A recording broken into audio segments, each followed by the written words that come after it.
Vasudevaya. Om Namo Bhagavate Vasudevaya. Om Namo Bhagavate Vasudevaya.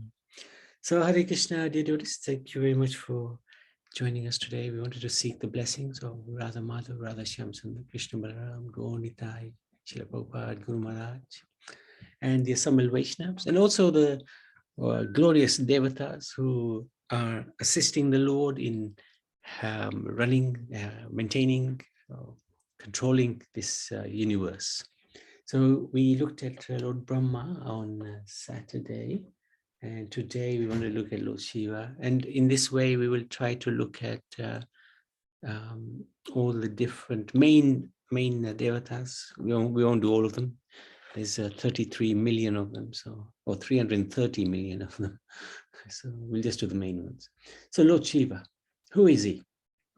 Lord Krishna is identified by Guru Sadhu Shastra as the personality, supreme personality of Godhead, and the source of all material and spiritual worlds. So this is chapter 10, text number 8 of the Srimad Bhagavad Gita.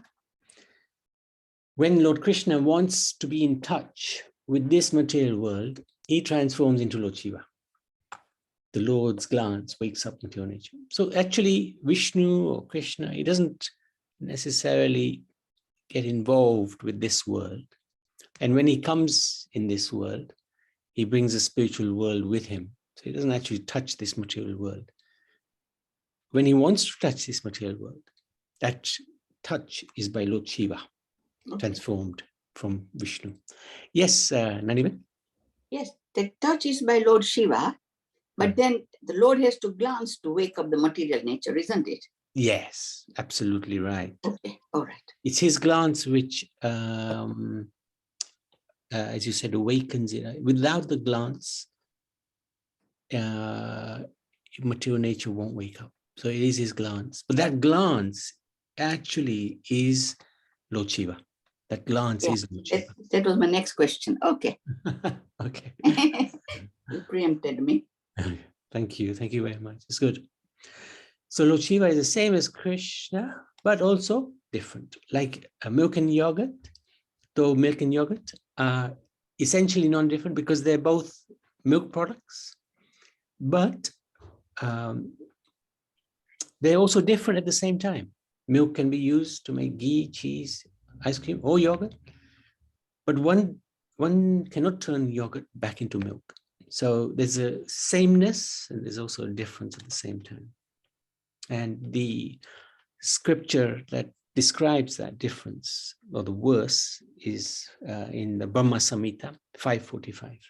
Shiram yatadati vikara vishesha yogat sanjayate nahtata prathaghasta hetu yasambutam apitata sambupaiti karya govindamadi purusha tamaham bhajami. Just as milk is transformed into curd by the actions of acid, but yet this effect curd is neither same as nor different from its cause, i.e. the milk. So I adore the primeval Lord Govinda, of whom the state of Shambhu is a transformation from the performance of the work of destruction. So essentially, it's saying that just like with the milk, if you add maybe say lemon juice, it becomes yogurt, or curd, rather curd. So in the same way, adding this material world to Krishna becomes Shiva. So, Prabhuji? Yes. Yeah, it says that Lord Shiva is for the work of destruction, but when the universe is created, he first creates the passion and then everything else follows, isn't it? So destruction comes at a later stage? Yeah. So that function of creation is essentially Lord Brahma. And from Lord Brahma, the Rudra comes through his anger, and then Rudra populates the world. And ultimately, Rudra is in charge of mode of ignorance, and where he really comes, that's his function, is at the end of either the day of Brahma or the life of Brahma, depending on the time cycle. So when it's at the end of the day of Brahma, the destruction is partial. Lord Shiva is in charge of that. And when it's at the end of his Brahma's life, then it's complete devastation. So that's when Shiva comes onto his own and does his Nataraj dance. Yeah. Is that okay? But initial destruction doesn't, initially is for creation, isn't it? Yeah. Which is Yeah. done by Brahma anyway. And I don't know what Lord Shiva does at that time. Yeah, he basically creates quite a lot of the living entity. He gives them different bodies. He creates different species of lives, generally in the lower modes. Because if I don't know if you remember from the Canto 3, I only remember because we just did it on the Friday evenings. When Shiva came, Rudra, Lord Brahma instructed him, now procreate. But the type of living entities coming from his procreation were pretty aggressive, demoniac. So Lord Brahma said, okay, stop. Go and meditate somewhere. You've done enough now. Yes, I remember that. Yes, Prabhuji. So one of his big roles is meditation. Yes. And Shiva's extraordinarily compassionate, right? His compassion knows no bounds.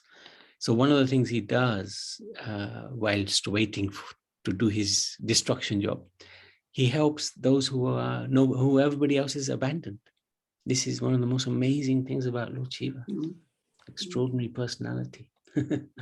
So, okay. Is that okay, anyone? Yes, that's fine. Yeah. Thanks for reminding. Thank you.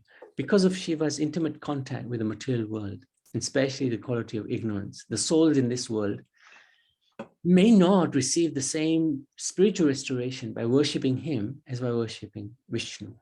Mostly, the worshippers of Lord Shiva, we'll see it in a minute actually. Let's just carry on. Who are they? I was going to say. But anyway, Lord Shiva holds the keys to leaving this material world, but Lord Krishna holds the keys for the souls to enter the spiritual world. So Lord Shiva can assist us in getting out of this world. But to get into the spiritual world, we need Lord Krishna. So there's three types of devotees, basically, that Lord Shiva sort of attracts. The ghosts, the hobblings, the demons. He himself resides sometimes in the cemeteries. He covers himself with ash. He looks pretty strange. And that's really to attract those who everybody else has abandoned. So this is a bit of an idea. I mean, sometimes they carry around these skulls and things. It's quite different. So another type of his devotees are the yogis and the tapasvis. They will meditate on him. And this is the nagas. They worship him. And then the third type is those who want material possessions. And the vast majority will fall into that category because they want something from Lord Shiva. He's easy to please. Give me a wife, give me a house, give me a car, give me a nice job, etc., etc. And he gives. He's kind-hearted. The thing is, he doesn't look at the circumstance of the person who he's giving to. He just gives without discrimination, which can be a good thing. It can be a very bad thing, which we'll see a bit later. Lord Shiva is superior to Lord Brahma, although even in this world, if you like, the creator of Rudra was Lord Brahma. But actually, as we know, Lord Shiva's position is superior to Brahma. And Brahma is an empowered soul, but he's an ordinary Jiva. But Shiva is not quite on the same level as Vishnu. So this we're familiar with, how Krishna is a source of Brahma, Balaram, and the quadruple, first quadruple avatars, Narayan, second quadruple, and then the three Vishnus come. And this is the first Vishnu, Kalanadaksha, from when he breathes out, all the universes come out of the pores of his skin. And then from every universe Vishnu does a second incarnation, which is the second Purush. He is known as Garbhodakshay Vishnu. And from him, this lotus, from the lotus, his navel, this lotus flower arises, on top of whom is Brahma, who is the secondary creator. There you go. And we've done this before. Number of qualities, so 50 is Brahma, 55, add another 5 is Shiva. So we can never become Shiva. The highest the living entity can go in this material world is up to the stage of Brahma. But that's no easy job. That's a really, you have to do many, many lifetimes of tapasya if you want to become the creator of this world. And you only live for 311 trillion, 40 billion years. So it's not worth the effort. So Shiva is 5 or more, and then 4 more, 5 more, sorry. And we get to the level of Vishnu, and beyond Vishnu is, of course, as we discussed before, is Krishna. So 4 more qualities. It is therefore said Lord Shiva is in a unique living being, is a unique living being who merits his own category, known as Shiva Tattva. There are a few tattvas, truths, very hard to understand. One of them is Shiva Tattva. The other is Radha Tattva and Guru Tattva. These are very hard to comprehend. So we're going to make a small effort. There's no way we can possibly, with our tiny brains, understand the glory of Shiva. But we can just repeat a little bit what we've learned. Shiva has his abode in Mount Kailash, and beyond this world, his abode is known as Shivalok. And that's between the material world and Vaikuntha. So this is Kailash. You know, Shiva's engagement, which is meditation generally. And this is right. So here we have the material world. And then beyond the material world, we have the Brahma Jyoti, which is the sunshine of the Lord. And then beyond the Brahma Jyoti is Kailash, abode of Lord Shiva. Now, I don't know why I haven't included it, but our worlds, if we remember, this is the whole spiritual world. The material world is situated northeast of the corner of the whole creation. And half of Shivalok is in the spiritual world, and the other half is actually in the material world. So there is an element of Shiva, which is Vishnu Tattva. And he's commonly known as Shambhu. And there's the element, which is Lord Shiva, who is in charge of the mode of ignorance in this world. So that planet is split into half, which is amazing, actually. He's one of the Gunavatars in charge of mode of ignorance, destroys the universe at the appropriate time. Lord Shambhu is regarded as the greatest amongst devotees of Lord Vishnu. And this is a common phrase in the Bhagavatam, Vaishnava Nam Yatha Shambhu. It's in the Bhagavatam 12, 13, 16. He is the greatest Vaishnava. He's got many names, Sadashiva, original form, which resides between material and spiritual worlds. Shambhu, spacious. Shiva, also auspicious. Nataraj, king of dancers. Rudra, enraged form of Shiva. Dakshinamurti, yoga form of Shiva. Vishwanath, Lord of the universe. Vishwanath is also the name of the deity in Varanasi, which is one of the main places of residence of Lord Shiva. Mahadev, chief of the demigods. Shankar, giver of knowledge. Nilkan, the blue throat, which is a fantastic pastime, which we might be looking at that a bit later. Bolanath, simple. Ashutosh, easily pleased. These are amazing names. Lord, the worship of Shiva. Lord Shiva is amongst most widely worshipped deity in India. Most popular form of worshipping Lord Shiva is the lingam form. So it's known as Shivling or Jyotirling. Shiv Puran describes the origin of the linga as the beginningless and endless cosmic pillar, stamba of fire, the cause of all causes.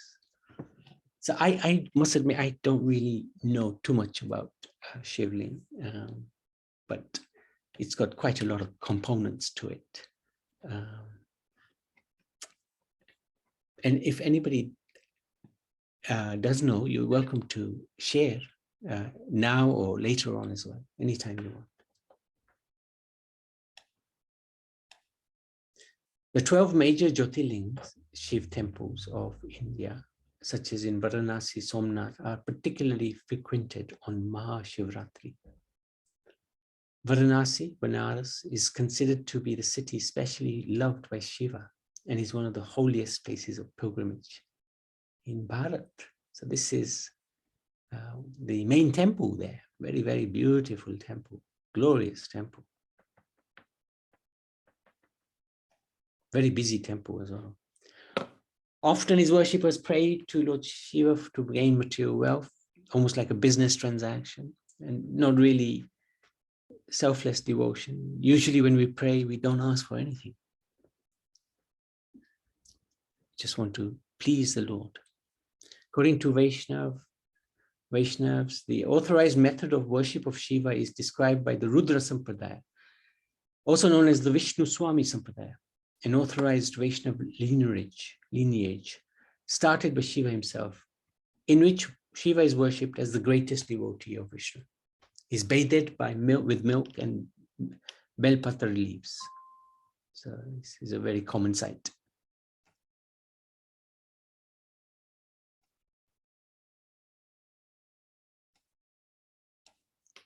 So his qualities, his compassion, give shelter to those who everyone has rejected.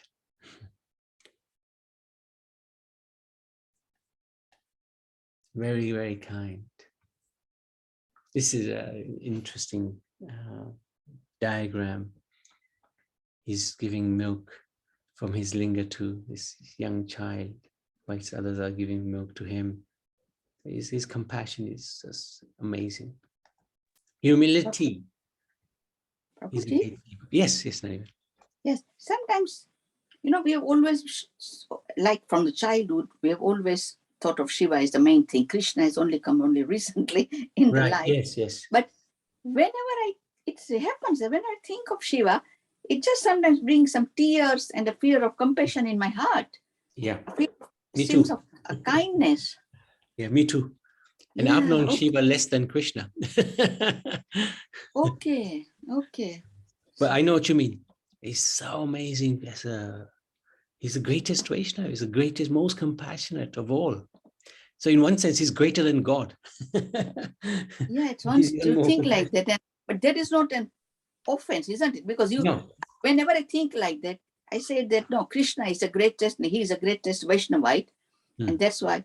But I was just telling to Aarti this morning that this is what you think of Shiva, because he gives shelter to so many homeless or those people who are neglected in this material world, and those who can't find any body in the next birth.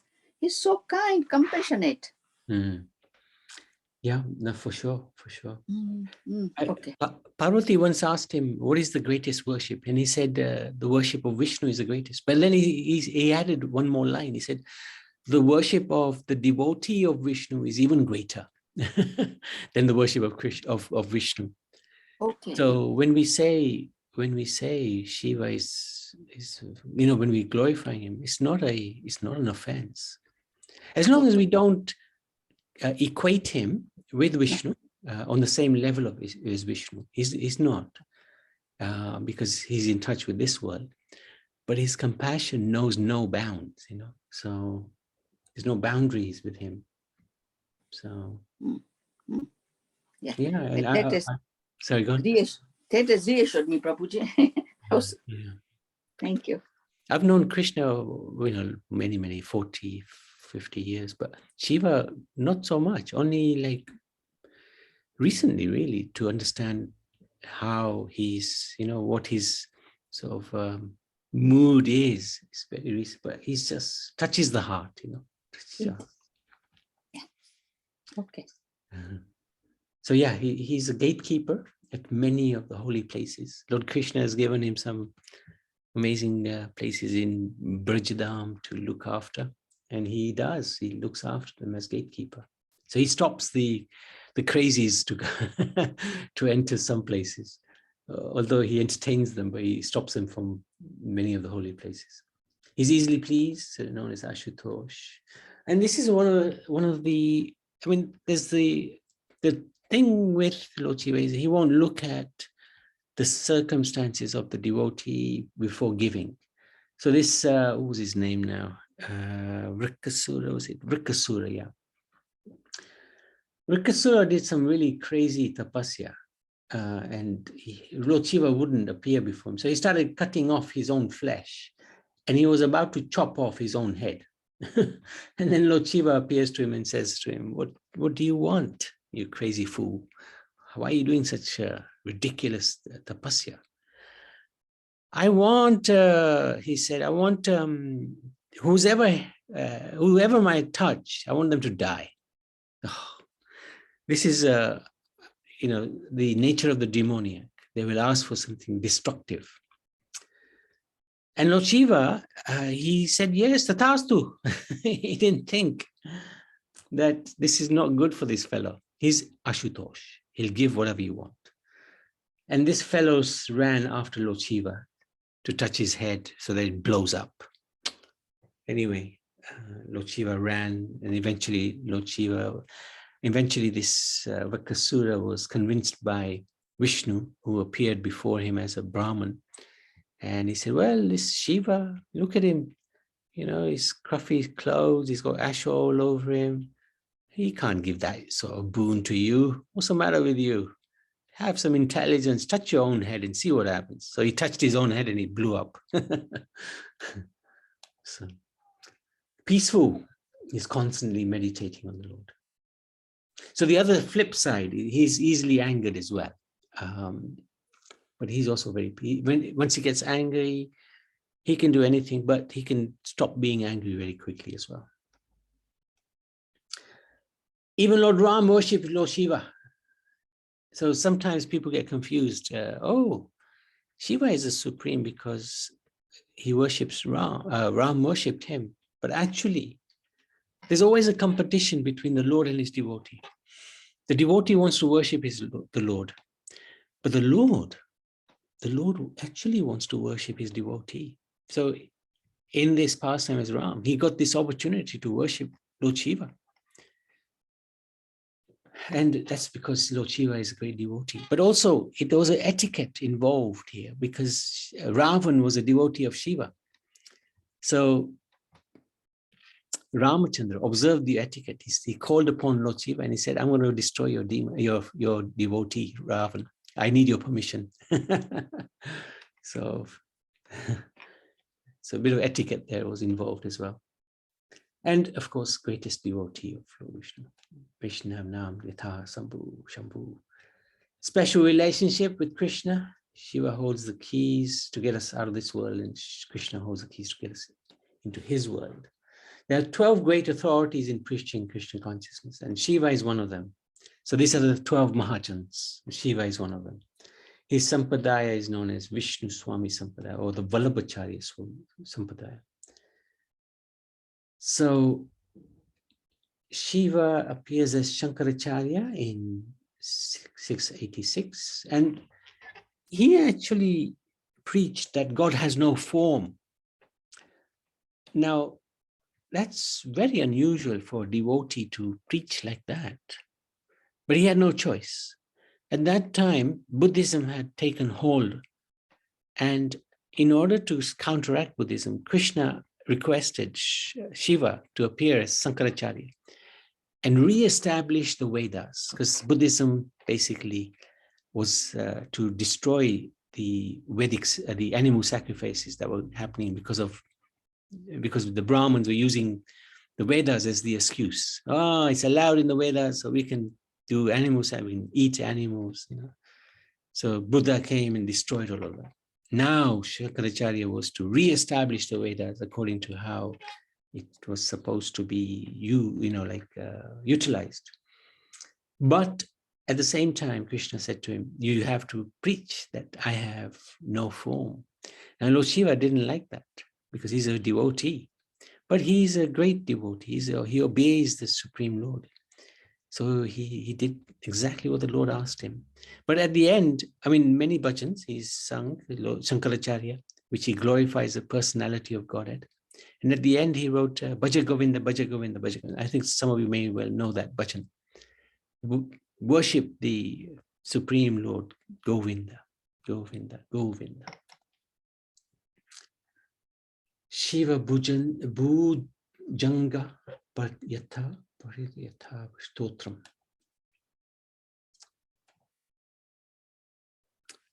Yeah, so there you go. Bhaja Govinda, Bhaja Govinda, Bhaja Govinda. Muda Mate. You fool, just worship Govinda. Just worship Govinda. Just worship Govinda. So this is the reason, this is where we were talking about Lord Brahma's appearance. And then Lord Brahma first creates the 4 Kumaras. And he says to them, your job is to procreate. And the 4 Kumaras said, no, we're going to not get entangled in this world. We know what this world's about. And Brahma became very angry and he cursed them. You're always going to remain children in that case. And they said, that's great. Thank you very much. But from his anger also came Rudra. Shiva is married to Parvati. He was originally to Sati. And then there was a pastime. She left her body, became Parvati. They have 2 children, Ganesh, Kartikeya. This is the family. Wonderful Ganesh. I think we're going to talk about Ganesh on Wednesday. Tomorrow we're going to talk about Durga Mata. And Kartikeya will also have a look at his position in this world. And they've got some amazing carriers. Nandini. Then there's the mouse. Then there's the tiger or the lion. Then there's the peacock. So very interesting. So the Ganga also was received on Lord Shiva's head when she flowed from the spiritual world. So Ganga wouldn't come to this world. And then Bhagarathi prayed for her and he assured her, don't worry, Lord Shiva will meet your force on this and this world will not be destroyed. So she came and he actually trapped her in his hair for some time before letting her loose.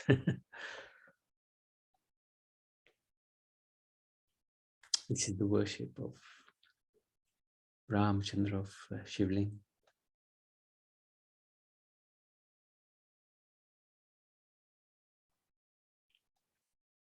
And Krishna Leela also, Lord Shiva came to have darshan of baby Krishna.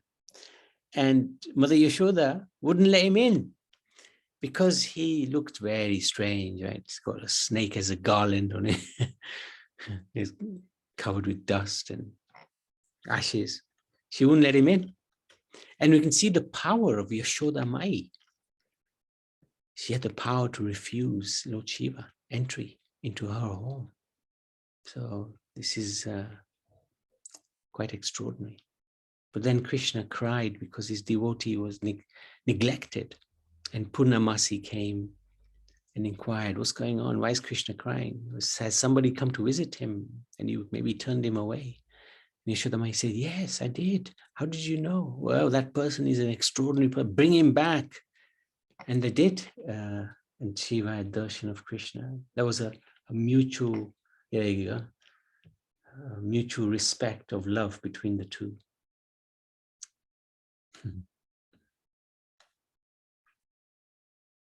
And also in Krishna Leela, Lord Shiva was allowed into the Ras Leela, but not as the male.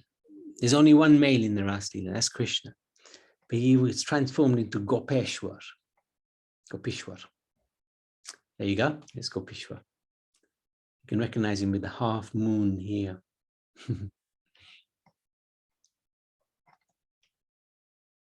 And in Vrindavan, there's a phenomenal temple called Gopeshwar Mahadev. And every evening they dress the Shivling as a gopi.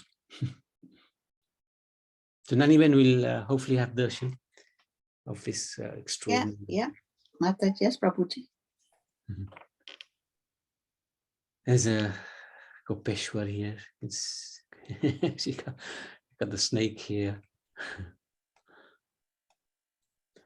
And as Advaitacharya, he forced Lord Chaitanya to appear 5,500 years ago. So Sadashiva and Mahavishnu combined to force the Lord Krishna to come to this world. And also Lord Chaitanya met Lord Shiva and spent 3 days together with him when he was on his tour in South India, South Bharat.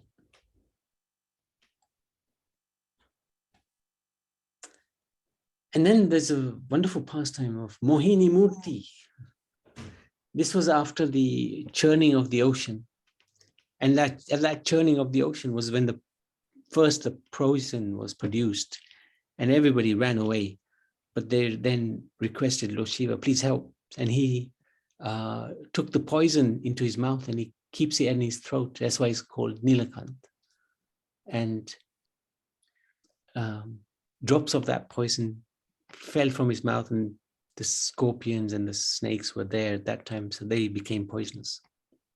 But later in that pastime, Lord Vishnu appears as Mohini. This is Mohini. And Lord Shiva asked Lord Vishnu, I want to have darshan of Mohini.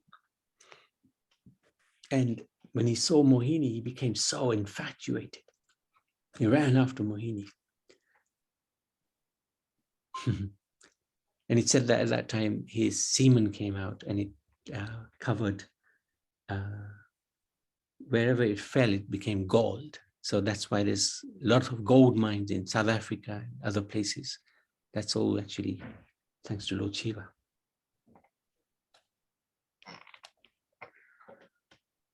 Bhagavatam talks about the pastime of Daksha and the Prachetas. That's where Sati, we haven't got really time to go through that, but Sati left her body one time. Very quickly, Daksha was the father-in-law of Shiva. And so Sati was the father. And in one arena, Daksha entered in the heavens.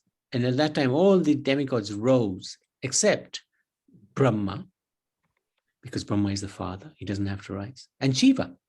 And Daksha became very offended that, hey, Shiva, you're my inferior, you're my son-in-law, you should bow down to me. And Shiva doesn't have to bow down to anybody. So Daksha started insulting. Okay, Nariman, thank you. Daksha started insulting Shiva. And later on, Sati went to the house of Daksha because he was doing a yagya and she wasn't welcomed properly, so she committed suicide at that time. And Daksha then lost his life due to Shiva's demons that he had created. But then later, Shiva gave Daksha back his life, put a goat's head on him. So it shows the power of Shiva. And Shiva explains to Parvati the power of the name of Ram. At Kashi, when someone dies, they're liberated. So many people go there to die. So Kashi is Varanasi or Banaras.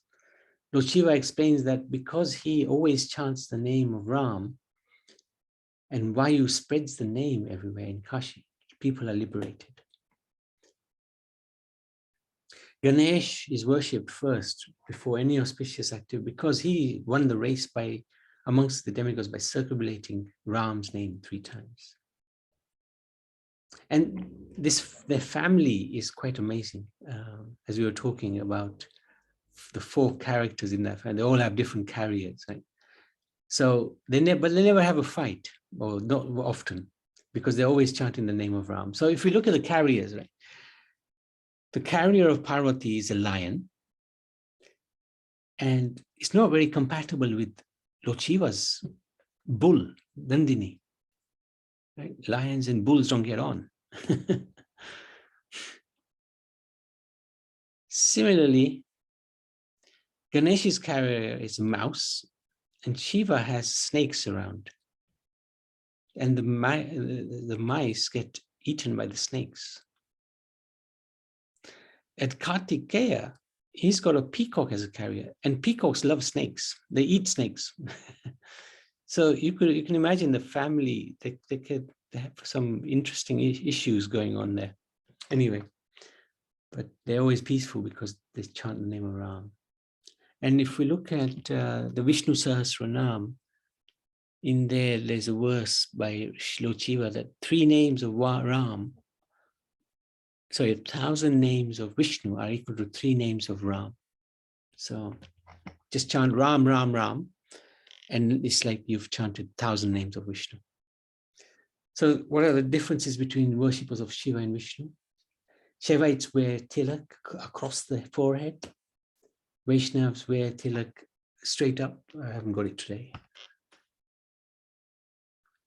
Shaivites believe that the world is an illusion, but Vaishnavas believe that the world is real, but it's temporary. Vaishnavas study Vishnu Puran, and Shivites study Shiva Puran, and Vaishnavas study Bhagavad Gita and Bhagavad Puran. Shaivites believe God has no form. They can merge with God, become God. But Vaishnavas believe that the ultimate form of God is personal, and we are God's servants. Some Shaivites smoke bhang and cover themselves with ash, but Vaishnavas follow the 4 regulatory principles. And the reason they do the bhang is because they reckon Shiva does the bhang, but he also does the poison. So why not go for the poison as well? Instead of the smoking and the enjoyment, take the poison as well. If you're going to follow Shiva, follow him to the fullest extent. How do Vaishnavas observe Shivratri? Because Shivratri comes often, but then Mahashivratri is once a year. Guru Sadhu Shastra advises us to honor Lord Shiva as the greatest devotee. Nand Maharaj and Brijbasis would sometimes go to a temple in Gujarat to observe Mahashivratri. Their mood was to pray for the welfare of Krishna, to pray to be more attached to Krishna. Similarly, the gopis would approach Katyani Devi and Lord Shiva to have Krishna as their husband. Prabhupada, he approved the worship of Shiva in the right mood, not as God, but as his devotee. Advaita Acharya is incarnation of Shiva, as a member of Panchatattva. We worship him every day. And fasting on Mahashivratri is optional. Some devotees do Ekadasi fast, which is always very nice. So I wanted to stop there. That's essentially a little idea on Lord Shiva. Any questions, any comments, please? As Naniman said, you may be used to worshipping Lord Shiva since birth. And, we may be worshipping perhaps in a different way than what we've gone through. So I wouldn't discourage that. Continue as you're doing. Just add Vishnu, add Krishna to your life. Okay, Lord Shiva ki jai.